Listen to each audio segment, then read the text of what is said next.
जय श्री राम। परम प्रेम मेरे भाई बहन, भाद्रपद मास शुक्ल पक्ष के पद्मा परिवर्तनी नाम से विख्यात पावन एकादशी व्रत के बारे में निवेदन करने जा रहा हूं।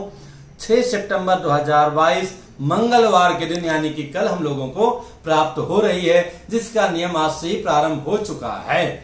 ये परम कल्याणकारिणी एकादशी का इतना बड़ा महत्व है कि कई सारे आप जो है वाजपेयी यज्ञ, अश्वमेध यज्ञ करते हैं। और मेरे भाई बहन, ये जो यज्ञ का नाम आप सुनते हैं ना, आज के समय में किया जाए तो कम से कम 50 करोड़ रुपया चाहिए। ऐसे यज्ञों का फल हमें इस एकादशी का व्रत करने से प्राप्त हो सकता है, अगर हम श्रद्धा, विश्वास और नियम पूर्वक करते हैं तो।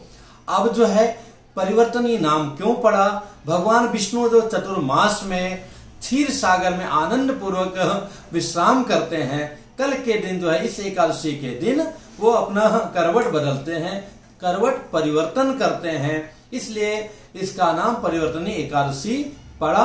पद्मा एकादशी से भी ये जाना जाता है। अब नियम के बारे में आते हैं। सूर्योदय के पहले में उठने का प्रयत्न करना चाहिए। आसपास कोई तीर्थ हो, नदी हो, जलाशय हो, वहां जाके स्नान करना चाहिए। नहीं तो अपने घर में ही सामान्य स्नान करने के बाद 2 बूंद जो है गंगा जल, किसी भी तीर्थ का जल बाल्टी में डाल करके उससे हमें नहा लेना चाहिए। उसके बाद साबुन इत्यादि नहीं लगाना चाहिए। वैसे साबुन ना लगाएं तो बहुत ही उत्तम है। रही बात मंजन इत्यादि की, तो नहीं करना चाहिए। सोने के पहले हमें मंजन कर लेना चाहिए। आपके पास अगर दातून है तो उत्तम है, अथवा केवल फास्टिंग वाला ब्रश आपने अलग रखा है, जीवा अलग रखा है, तो उससे कर सकते हैं। उत्तम यह है कि हम निर्जला रहें। उसके बाद नहीं हो सकता है तो 1 समय अथवा 2 समय जल पी लें। उसमें भी नहीं हो सकता है तो फल खा लें, ड्राई फ्रूट खा लें, इतना तक तो चल सकता है। उसके बाद जो भी कुछ खाते हैं, साबूदाना है, कोटू के आटे की पूरी इत्यादि सब है, ये तो सब भैया उस श्रेणी में बिल्कुल नहीं आता है। जो बीमार हैं, बच्चे हैं, बूढ़े हैं, उनके लिए क्षम्य है। पर फिर भी चावल, बैगन, मसूर का दाल, ये सब घर में कुनरू इत्यादि नहीं बनाना चाहिए। कुनरू तो कभी भी नहीं बनाना चाहिए, खाना चाहिए, ये बुद्धिनाशक होता है। और इसके बाद में उत्तम तो यह है कि भगवान विष्णु जी का माँ लक्ष्मी जी के साथ में विधिवत आचार्यों पुरोहितों को बुला करके उनका अभिषेक, पूजन और तुलसी दल अर्पण करना चाहिए। श्री सत्यनारायण भगवान की कथा कर सकते हैं। संध्या वेला में कीर्तन करके रात्रि जागरण करना चाहिए। आप आचार्यों पुरोहितों को नहीं बुला पा रहे तो अपने घर के भगवान को पंचामृत याद से स्नान करा करके कम से कम 21, 108 नहीं 1008 तुलसी का पत्ता, दल अर्पण करना चाहिए। विष्णवे नमः, विष्णवे नमः, विष्णवे नमः बोलते बोलते अर्पण करना चाहिए। रात्रि जागरण करना चाहिए और अगले दिन प्रातः जो है पुनः स्नान इत्यादि करके भगवान जी की पूजा करके 4 खुराक सीधा बाहर निकाल करके गौ माता का ग्रास निकाल करके फिर हमें पारण करना चाहिए। पारण का समय जो है देखा जाए मोटा मोटी तो 6:30 बजे से लेकर 8:30 बजे के अंदर है, पर उसमें भी जो सर्वोत्तम समय है वो मात्र 11 मिनट का है। 6:19, 8:19 से लेकर के 8:30 बजे के अंदर ये पारण करना सबसे उत्तम है। युधिष्ठिर जी के पूछने पर भगवान श्री कृष्ण जी ने इस व्रत की कथा का विस्तार किया था, वर्णन किया था, बताया था। वामन अवतार की कथा इसमें आती है कि महाराजा बलि बहुत पुण्यात्मा थे, बहुत प्रतापी थे, पर वो चूंकि दैत्यों के राजा थे तो सत्कर्म तो बहुत करते थे। पर सत्कर्म का जैसे कि आप देखते हैं जो दुष्ट होता है, लोगों को मारता पीटता है, वो भी जिम जाता है। तो जो सैनिक होते हैं, जो देश की रक्षा करते हैं अथवा विशेष कार्य करते हैं अथवा अपने आप के लिए तैयार होते हैं, वो लोग भी जिम जाते हैं। इसी प्रकार से जो गुंडा है, बदमाश है, दुष्ट है, वो लोग भी जिम जाते हैं। लेकिन वो जिम जाकर क्या करेंगे? दूसरे को मारेंगे, पीटेंगे, गड़बड़ काम करेंगे, डराएंगे, धमकाएंगे, अपनी बॉडी दिखाएंगे। तो ऐसे ही जो है जो दुष्टात्मा लोग हैं सत्कर्म वो भी करते हैं, पर उसका वो दुरुपयोग करते हैं उस शक्ति का। तो महाराज बलि तो पुण्यात्मा थे, पर उनका जो कुनबा था वो तो सब दैत्य कुल के ही थे, तो कहीं ना कहीं उसका असर रहता है। तो सत्कर्म महाराज बलि बहुत करते थे, यज्ञ करते थे, और उस यज्ञ से जो है सब लोग भयभीत थे। स्पेशली इंद्र महाराज की, जहां इनका उत्सव यज्ञ पूरा होगा हमारा सिंहासन चला जाएगा। सिंहासन चला जाएगा, ये जो है स्वर्ग के राजा बन जाएंगे और उसका दुरुपयोग करेंगे राजपाट का।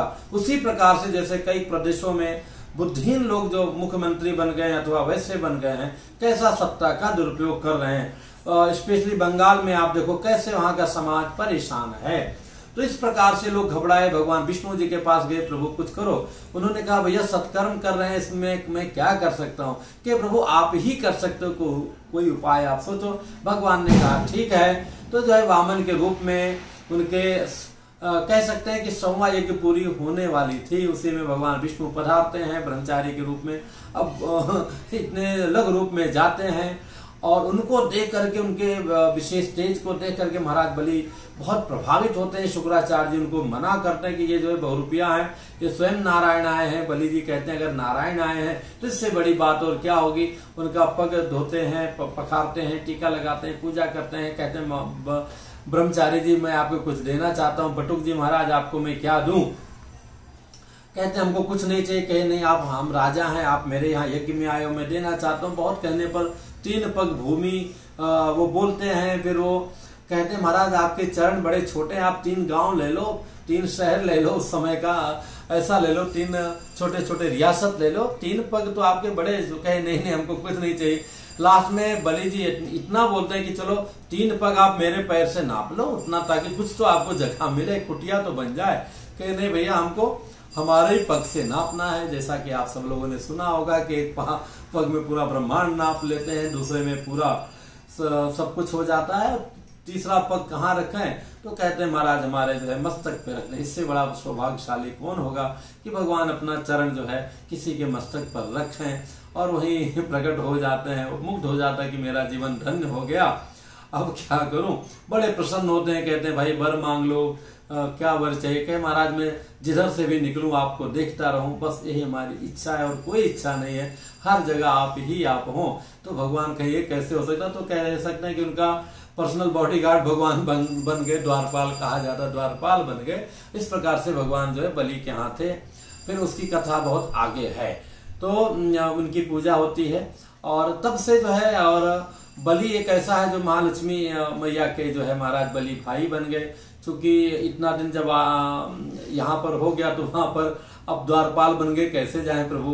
तो देवता लोग ने कहा महालक्ष्मी से कि आप ही जाके मनाओ। बहुत लोग आए, मना के चले गए। फिर महालक्ष्मी जी आती हैं, वही श्रावण महीने में आती हैं और रक्षाबंधन का दिन रहता है। तो जे न बद्धो बलि राजा, वो कहती है मैं एक ब्राह्मणी के रूप में आती है कि मैं आपको रक्षा बांधना चाहती हूँ, और रक्षा बांधती है उनको।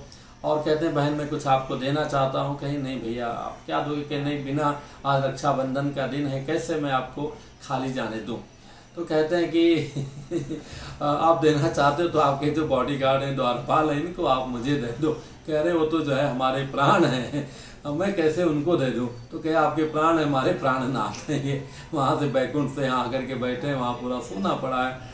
कहते हैं ठीक है बहन आप ले जाओ, फिर कुछ दिन आप हमको सत्कार का अवसर दे दो, आप बहन के रूप में आई हो। तो लक्ष्मी नारायण जी की खूब सेवा करते हैं। फिर वहाँ हाहाकार मचा रहता है कि प्रभु तो गए थे, माता रानी भी गई, वहीं बैठ गई। तो कहते हैं कि अब भैया हमको जाने दो। तो इस दीपावली के दिन जो है भगवान लक्ष्मी जी नारायण के साथ में वैकुंठ पधारते हैं। तो साथ में बलि जी को कि चलो भैया आपके यहाँ बहुत दिन रह लिए, मुझे यहाँ विदा करके आ जाओ। जाते हैं तो सारे लोग प्रसन्न हो जाते हैं, उनकी आरती उतारते हैं और इसलिए पूरा दीपावली का उत्सव मनता है। फिर बलि महाराज आना चाहते हैं तो माता जी कहती है नहीं भैया रुको, मैं अपने हाथों से आपको भोजन बना के खिलाना चाहती हूँ। और उसमें भी एक दिन पहले ही जब दीपावली के दिन जाते हैं तो अगले दिन सारे देवता लोग जो है कुछ कुछ प्रसाद लेकर के भगवान को उनके भेंट में अर्पण करने के लिए आते हैं। तो ये 56 अन्नकूट का ये भी एक कथा है, उस दिन मनाया जाता है। सब लोगों का भगवान भेंट स्वीकार करते हैं और फिर अगले दिन माँ स्वयं जो है महालक्ष्मी जो है अपने हाथों से भोजन बनाती हैं और उसके बाद में भैया को खिलाते हैं, किसको, बलि जी को खिलाती है। इसीलिए जो है भगनी गृह भोजनम, तो जो भैया दूज के दिन जो है भगनी के यहाँ जाकर के भोजन करना चाहिए। जमराज्य वाली कथा अलग है, ये कथा अलग है। तो इस प्रकार की कथा को हमें श्रवण करना चाहिए और रात्रि जागरण करना चाहिए। श्रद्धा विश्वास पूर्वक जो भी एकादशी का व्रत करता है, इन कथाओं को सुनता है, भगवान की परम कृपा का वो पात्र बनता है। लोक ही नहीं परलोक भी उसका बन जाता है। मेरे भाई बहन, एकादशी व्रतों में सर्वश्रेष्ठ है। इस दिन अन्न खाने का दोष रहता है। लगता है अगर हम अन्न खाते हैं, हम व्रत नहीं कर सकते हैं तो कोई बात नहीं। जैसा कि मैंने बताया चावल, बैगन, मसूर का दाल ये सब नहीं खाना चाहिए।